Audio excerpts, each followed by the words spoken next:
I guess we're doing it. We're going back to the tape for the tale of Super Bowl 56. You are Locked On Bengals, your daily Cincinnati Bengals podcast.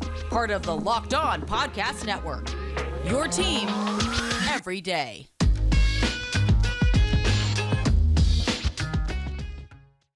What up, Bengals fans, and welcome to another episode of the Locked On Bengals podcast. James Rapien, Jake Liscow, joined today by Mike Santagata.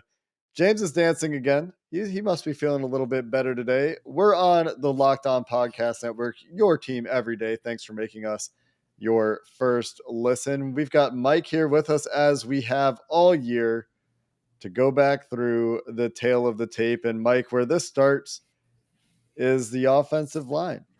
And it was something that at any point could have reared its head in the playoffs and was something that we said the problem with the offensive line. They've been winning with the offensive line, and Booger, whatever his name is for ESPN, McFarland, is it, says you can't win when you get sacked 70 times in the season. The Bengals are really close to doing it, but what it does, they can win. They did win. It makes it harder to win when you're taking 3.5 sacks a game. It makes it harder to envision running it back. It makes just everything harder.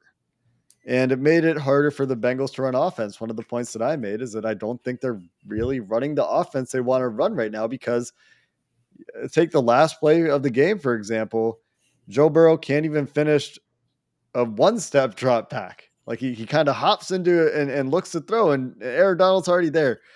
When you watch the game plan from an X's and O's perspective, how much did the offensive line affect what the Bengals tried to do on offense? I mean, it's been the whole year, but yeah, this game was kind of just the microcosm for the season where Joe Burrow's getting the ball out. It's 3-step drops only. Like Matt Stafford getting to his backside concepts with a hitch and a 5-step drop. That's just not something Cincinnati can do. I was told that that's what good offensive scheme looks like. What do you mean Joe Burrow can't hit the backside dig? I thought that means he wasn't as good as quarterback. What do you mean? Yeah, well, if he tried to It's a hit the joke, to backside be dig, clear. he'd end up on his backside. Anyway, so he can really only hit these 3-step drops. And like, yes, technically, some of these sacks are on Burrow, but a lot of them are 3 steps. Okay, the defense gave me a look I didn't like, so I need to get to my second read. And by the time you get to your second read in this offense with this offensive line against that defensive line, because there are times where this offensive line is fine, but against that defensive line, one of the best ones probably the best one we've seen this year. Yeah, you got the 3 steps, and then even if there's not pressure, Burrow's going to think there's somebody coming. And that happened a couple times where I think the play where Aaron Donald shoves him out of bounds, it looked like, okay, if he reset, he could probably find CJ Uzomah, who's running up the seam, but it was a pick play and he saw it didn't work. So he just immediately took off. And that's just not something you want to have with a franchise quarterback. All you could do, you know how limited the offense is. The reason the offense worked is because there's like these elite skill players, and they're so awesome at isolation routes and getting open within 3-step drops, because your footwork's going to be tied to the routes. You can't run Mills, for example, a post from the outside with a dig on the inside, and then have something on the other side with this offensive line, even with chips, because it breaks down too quickly. So it limits the offense. They should have run more screens. I think Zach Taylor has to bear some blame, but end of the day, I mean, he's limited. He can't run pretty much anything besides quick game, and the Rams took advantage of that. It's why Duke Tobin isn't executive of the year and shouldn't be, even though everybody was on that train for a while. They had the worst offensive line in the league. They sucked. Let's be honest. They sucked. They got it wrong with Jackson Carman. He's been bad, and you needed to get that pick right. They got it wrong with Billy Price. They got it wrong with all these guys. Now we have question marks about Jonah Williams, because has he been as good as you needed him to be as a pass protector at left tackle? Should you move him inside? Like, all of those things are up in the air now. So did Duke do a good job? Absolutely. But he failed in the one area where if they get one more lineman, one that's at a pretty, just competent level, maybe that's the one play. Because I've thought about it 3 days now. It seems like, 3 days, Sunday night, Monday, Tuesday, as you record this, it's one play. And so that part of it, to me, I mean, was there any moment, Sands, where you thought that this, especially in the second half, because in the first half it felt like things were okay. They were holding them at bay. Where you thought, okay, Burrow has the ball in his hands, and you've obviously reviewed it since then, but Burrow has the ball in his hands. They're down 3. Normally I'd feel good about that, but I didn't really feel good knowing that defensive line, what they were doing to him. And to me, that's a personnel problem. Yeah, the scheme and everything like that. And, this coaching staff could have potentially coached around it. I agree. And the personnel thing's very critical of that. Samaje Perine can't be on the field when you have a guy in Joe Mixon in the final drive. It's just ridiculous. But even with that said, they're clearly dealing, coaching with one arm behind their back, and you need that other arm to be perfect. And they obviously weren't perfect because they picked 34 over 28. And that's one of the many things, not enough screens, all of those things. But what was going through your mind on that final drive? Did you think that the offensive line would hold up or the offense would be able to move down the field? And then upon further review, when you looked at it, did it feel like they had the momentum there, or was that smoke and mirrors? Jamar Chase makes a man miss, gets 17 yards, and they get a quick quick hitter to Boyd. I didn't feel good when I was watching the game live heading into that last drive. I immediately thought, okay, the defensive stand, they win. If not, I'm hoping this goes to overtime, or you hit another chunk play deep down the field, and that's how you win, because that's how the offense went. It was punt, or you're going to hit a deep play and be able to score, or a turnover led them into field goal position. But yeah. No, on further review, the thing that's funny is on 2nd and 2, that's the play that Burrow throws the ball basically away.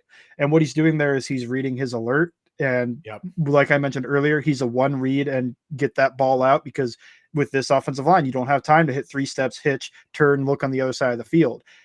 So he takes a look. He liked, because he saw single high safety and he saw Chase. Even though Ramsey was off, he wanted to see, okay, 2nd and 2. I'm going to take my shot. We've all talked about 2nd and 2, take your shot. That's the play to take your shot downfield. So he takes a shot, but Ramsey had it covered. The next time they do that, same alert. It's if you like the matchup, single high, 4th and 1, you could throw it. And Chase put Ramsey on the ground, but I think partially because of what happened, Burrow didn't want to trust that. He wanted to hit the quick game, but they adjusted to the quick game, and yeah, it just all went downhill from there. Spain gets beat. The only way you can't get beat is quick to the outside when you have the center sliding to you, because you don't have help anymore. But he did. And Aaron Donald, possibly the greatest defensive player of all time. So it makes sense, but man, it was so close.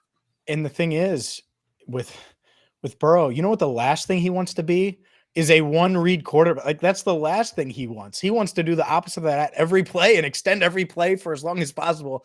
So, I can't imagine what's going through his head. I know he's a good soldier, and after the game, he said, what he said, but I bet it was mighty frustrating for number 9. It wasn't Joe Burrow's best game by any stretch. He said it himself. I think he'll look back on it and think that he could have done things differently, James. I think like you said. And the good news is we did get an injury update on Burrow. No surgery required for the knee. I guess we don't know yet about his hand, his pinky issue that at some point it was reported would likely require surgery, but it sounds like the offseason for Burrow will get to be focused a little bit more on training than rehab as it was last year. A lot more to talk about in this game. We've got a lot on the defensive side of the ball. We'll go there with Mike coming up next. Football might be over for this season, but basketball is full steam ahead, both in pro and on the collegiate level. So from the latest odds, totals, player performance props, to what coach is getting fired, where they're going to land next, BetOnline.net is the number 1 spot for all of your betting needs. BetOnline remains the best spot for all the scores and news this season. And it's not just basketball, it's hockey, boxing, UFC, the Olympics.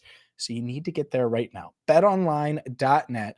You can use your laptop, your PC, your mobile device. And when you go there, make sure you start wagering now. BetOnline.net. BetOnline, where the game starts. Before we go to the defense, I looked at the PFF splits after the game. And this just, again, kind of underlines the limitation of this offense right now. PFF charted one screen pass. I couldn't tell you which play that was. They had 3 play action plays on 42 dropbacks. They had 38 straight. We're just going to drop back and throw the ball with minimal deception against this defensive line that's just ripping up field. Like, there wasn't really a contained rush plan from Von Miller, Leonard Floyd, and Aaron Donald. They were like, we're going to go get the quarterback. They did in the third quarter. Raheem Morris even started blitzing. Joe Burrow was maybe had his worst game of the year against the blitz. I didn't go back to check this, but was not effective against the blitz. Again, unusual for him. We talked about the accuracy issues earlier this week, but thinking about ways that, I mean, hopefully we don't have to do this in the future. The Bengals could have helped their offensive line a little bit. There may be a little bit more they could have done. A little bit frustrating, as you said, Mike, to see very little screen game. James, you heard me talk about it on Radio Row. I can't remember how much we talked about it on air, but I said We numerous did. times the Rams cannot defend screens. They're the worst defense in the NFL at defending screens. And, Mike, I was DMing you. I was DMing Locked On Vikings host Luke Braun about the Vikings just killed the Rams in the screen game. And I thought that was a real opportunity. And instead, Joe Mixon catches 1 ball or 3 balls for 1 yard. That's just rough. And they were like, oh my God, I'm in trouble. I'm going to throw to Joe Mixon in the flat where there's 2 guys waiting on him, right? It's not like you were getting him in an advantageous spot.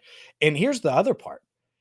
The one thing Samaje Perine did great in the AFC title game was jumpstart the offense on the screen, right? A 40-something yard play. So if you wanted to use Perine, there's your time, right? Give him the ball and let him rumble downfield. And so, no, I agree with you. I mean, Mixon in space. How many times have we talked about playmakers in space? And that's the way to get the ball to Mixon. It's not like they were going to do it any other way. And they got the ball on one little. It was a dragon concept, and I think you're thinking about this. They run dual dragon on both sides, which is a slant flat combination on both sides of the field. And this is what we're talking about, where Joe Burrow was forced to be a 1-read quarterback. He's only able to read half the field. He's not able to come back to that backside. And a couple times he picked wrong based on pre-snap. And there's one play in particular that stands out to me. That's a play you were talking about, Mike, where he goes to Mixon in the flat instead of Uzama in the seam, because he can't come back and reset to the middle of the field. Is Mixon actually does get the ball in space and just can't beat Leonard Floyd to the corner. Great play from Leonard Floyd, but Mixon, who had a great game as a rusher, we talk a lot about his receiving ability. Could have been a little bit better. Chris Evans could have been a little bit better. They have that deep little shot for Chris Evans. I thought he could have gone out there and caught up to the ball. But let's just fix the offensive line in the offseason. And hopefully, we're not talking about how do we work around the offensive line next year nearly as much. Let's shift gears and get off the offense for a little bit, because it's really sad, and talk about the defense, which a lot of good moments for this defense, man, especially in the trenches. DJ Reader with the sack, doing his thing in the run game. Trey Hendrickson opens the game with the sack. You get the Chidobe Awuzie heads up interception off of a deflected drop pass. You got Jesse Bates tracking, I think it was Odell deep. Was it Odell? And catching a Matthew Stafford YOLO ball. I mean, there are a lot of great moments from this defense, right? And they really were the driving force for the Bengals in the playoffs, which I don't think any of us anticipated coming into the playoffs. And instead, they were the reason the Bengals won these games and were really in this with the Rams. They almost went toe to toe with this Rams offense and managed. James, what was your score prediction? Wasn't it 20-17 or something like that? Like, that No, was almost it. no, I nailed it. It was 23-20. I just got Yeah. the winner wrong. Maybe Yeah, it was 20 maybe it was Mike 23-20. Renner who was 20-17. I would have to go back and watch the tape on. But I Locked was On more Bengals. right than Mike. So Yeah, sort of. identical. No, it was identical. Yeah, really Score-wise. close.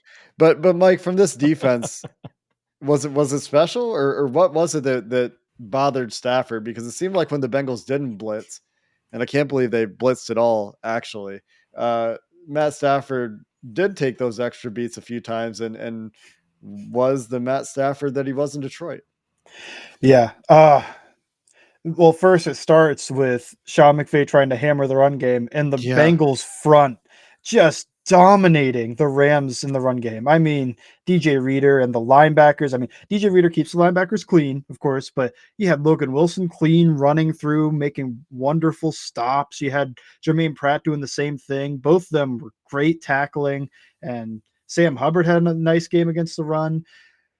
But everything that was nice about them in the run game was kind of the opposite in the pass game. I thought Trey Hendrickson had the advantage against Andrew Whitworth, and I really felt it after the sack, even though that was a bit on the running back. I was thinking like, oh, yeah, he's got it. They're going to have to help, and they did help, but he didn't. He didn't take full advantage of it. He got the one sack, and other than that, he didn't really get much pressure. When it comes to what the defense did special, yeah, they drop guys into coverage, they change the looks, rotate the safeties late, do all that stuff that they've kind of done the second half of the year for the most part. But then I think Lou got frustrated a little bit at one point because there was one play where they sent the safety from depth to try to blitz. And that made me go, whoa, that's not what's been working so far. I mean, Stafford was beating them on the when they weren't blitzing on that last drive. So like sometimes I guess as defensive coordinator, you just change it up. We got to change this up so that we can get a different look. Maybe that works, but I don't know. The defense was great. The defense, like I said, all started in the run game. I thought for the most part, the coverage was pretty good, especially it was Van Jefferson on that, not Odell. That was after the injury, but I mean, Jesse Bates to get underneath that ball. I mean, that was awesome.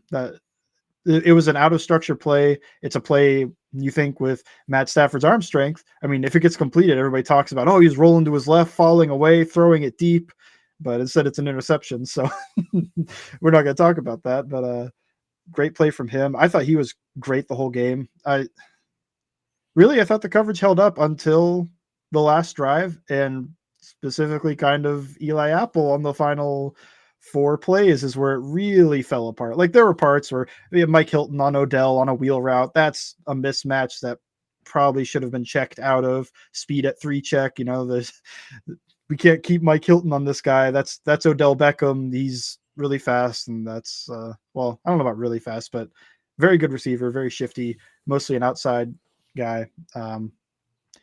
Yeah, I don't know. I thought they played well. I thought they did a good job changing things up, changing the looks, making Stafford hold the ball an extra beat, but the pass rush wasn't there to take advantage of him holding the ball an extra beat. So it didn't work a symbiotic relationship. They stopped the coverage, but the pass rush didn't do their job. I do want to get to some positives, and there are some positives defensively that we can still touch on, and also one more negative. And you mentioned it a little bit, but boy, oh boy, it had to do with the guy guarding Cooper Kupp. But first, I have to tell you about the number 1 protein bar on the planet, Built Bar. High in protein, low in sugar, low in calories, perfect for you. They have amazing flavors, limited time flavors. So there's something for everyone. And there's chalky protein bars out there. There's protein bars that are healthy, but probably don't taste as good as Built Bar. In fact, they don't taste as good as Built Bar because they're covered in 100% real chocolate.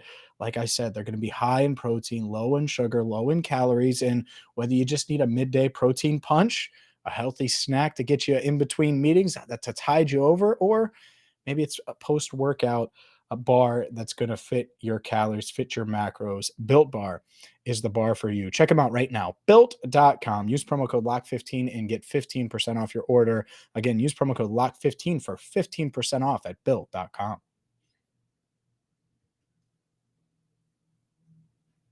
All right, Mike, let's stick with the positives here.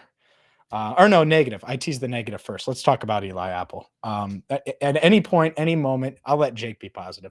Any moment, in any time, in any galaxy, in any region, should Eli Apple be one-on-one with Cooper Kupp on the 2-yard line in the red zone with no Odell Beckham Jr. on the field and Chidobe Awuzie, who was playing well, by the way? Should that happen? Should the Bengals have? I get it, you can't burn a timeout, but in the huddle, don't you just say, hey, 22, you follow 10, and we'll figure out the rest? Specifically, just with the alignment they came out in, Jake and I talked about it pre-show, but it's just, oh, they're going to a goal line fade here. They've got he's It's split right out there. wide.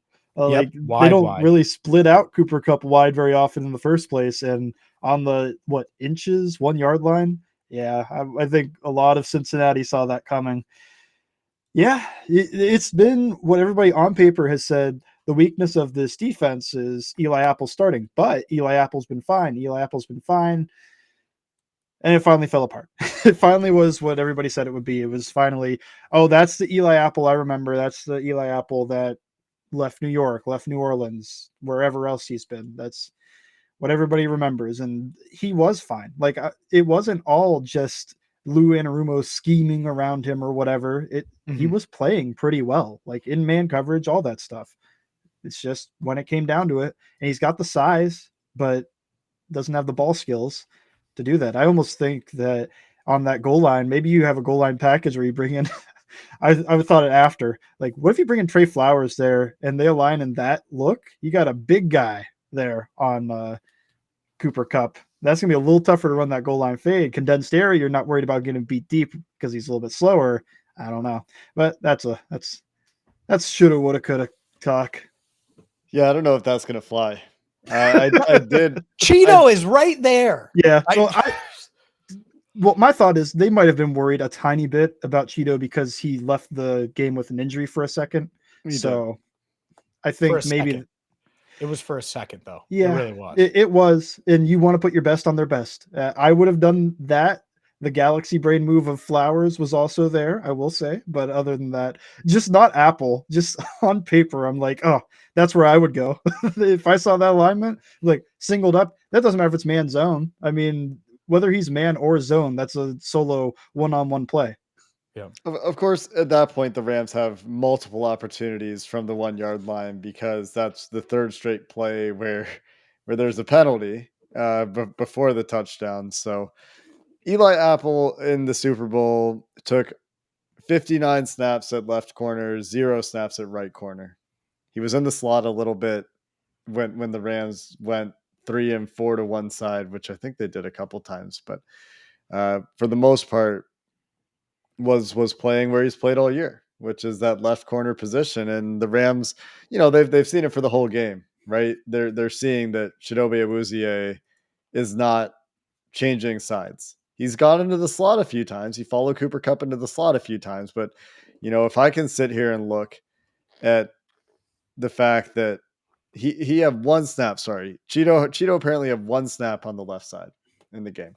Could have been 2 or 4. Because the Rams are going to keep going for it down there. Should have been. Anyways, should have been. Yeah. Let's end on a positive. Yeah. Well, where I was going to go, James, is a little bit of a segue into the rest of our week. We're going to start looking ahead a little bit here. We're going to look at the Bengals free agents, and the Bengals have a lot of free agents on the defensive side of the ball. They have a lot of decisions to make on the offensive line, but Jesse Bates, obviously priority 1 for this defense. BJ Hill, Larry Ogunjobi, Eli Apple, some questions. Trey Flowers, some questions. I don't know if Vernon Hargraves got to fly back with the team, but probably not a question there. Based on what we saw in the playoffs, or any of those questions a little bit easier to answer for you, Mike, for who the priorities are on the defensive side of the ball to retain? Well, you mentioned Jesse Bates, but his playoffs, I mean, you signed him to a big deal right now, right? Yeah. He was exactly what you wanted him to be in the playoffs, and he doesn't even have a deal. They could franchise tag him, but I just feel like with everything he's shown, yeah, he was shaky for a bit of this year, still showed his elite level instincts, processing, everything that makes him a good safety. It's just a couple things don't break his way. He doesn't make the same plays on the ball that he did, which I think has been hammered home, that he only had like 2 pass breakups on the year and then had 4 in the Raiders game. So, yeah, I would sign him to a big deal first. BJ Hill deserves an extension, I think. I think he was really good, especially against the run. I don't think he can be your primary pass rushing 3 technique, but he's definitely a guy. He could spell your primary pass rushing 3 technique and come in and do fine in that regards. The other ones, I don't know. I feel like with Eli Apple, he knows the scheme. He's at least fine for the most part, at least for regular season play. He's not a guy you want to be your starting corner to start the year, but say you draft somebody at 31 because you spend a lot of money on the offensive line this offseason. Maybe he's a guy that if your guy's not ready, he could start the year there or be the fourth corner because of injury. I don't know. I also think you could look elsewhere for somebody that didn't embarrass themselves in the Super Bowl, but who knows? Larry Ogunjobi's a tough one. I think that one comes down to contract numbers and whatever else, but I like him, but just very inconsistent. Yeah, all of those guys I'd be okay with coming back if the number's right, except for probably someone we'll talk more about. But Eli Apple, and I'm going to be very brief on this, can't act like an 8-year-old on Twitter when they win and then get his ass kicked. You just can't do it, okay? Like, it was Chad Johnson got embarrassed by Darrelle Revis after being really awesome on Twitter and funny and talking trash and driving a giant truck to the playoff game and at the end of the 2009 season. That's different. When you're Eli Apple and you're not Chad Johnson, like, man, you better deliver or you're going to get crushed. Right. If Jake Liscow or James Rapien is on Twitter talking about how the Bengals or the Locked On Bengals is the #1 Bengals podcast and talking trash to Paul Dehner Jr. and James Morris and all these guys, and then we put out awful content that's crap in the biggest moment, well, then guess what? We deserve to get crushed. So everybody that went at Eli Apple deserves it. And I have no inside information. I think there's zero chance he is back because if I'm Zach Taylor, there's zero chance I want to deal with that. I think that's childlike crap from a player who's okay. I can find okay elsewhere. Sorry, Eli. I might be wrong on that. Completely opinion. And you can't act like an immature kid when you have success and then do that. And even if they had won, I think that they were kind of like raising an eyebrow. But now that you lose and you got cupped in the biggest moments, that's I think that that'll be a factor. Like, if not for the Twitter stuff, he came into the year as a fourth corner. He acquitted himself well when he had to start all year. That wasn't the plan, and he wasn't. He was serviceable. Sure. He had his moments both ways, right? And there were ups and downs, and that's what you expect from a fourth corner. But yeah, it feels like they'll be looking for some other corners. Like the things that coming out of this game, again, there's a very clear path for the offseason. We're going to talk about it. It's offensive line, it's a corner, it's a pass rush. And like you said, Mike, we saw these linebackers take massive strides. Al Golden will be leaving the Bengals for Notre Dame, so the Bengals will have to find a new linebackers coach and someone to help with, some of the third down stuff they do, because I think he had a lot to do with some of that. But you hope the lessons stick with Jermaine Pratt and Logan Wilson. Both of those guys had really nice games in the Super Bowl, and so there are some pieces there. And again, concluding the same way I have all week, guys, is the foundation is there. Yes, the AFC is hard. Yes, it's hard to get back. All of that remains true, but the Bengals have this foundation and they have this guy named Joe Burrow. And so again, they've got all these pieces to build from, and they have all this talent, and now they just need to build it. And we're going to find some guys to build up with, whether it's Teron Armstead, which I know Mike is just like deep in the Teron Armstead tape, or if it's a few guys in the second and third tier free agency and some draft picks. Maybe it's a trade, right? We'll see if the Bengals can get creative this offseason. That's going to do it for this episode of the Locked On Bengals podcast. We'll take a look ahead at some of the Bengals free agents and start to shift our attention, James, into offseason mode, because free agency in that new league year isn't really that far away. And that's what happens when the Bengals play in the Super Bowl. Until next time, Bengals fans, hoo day, and have a good one.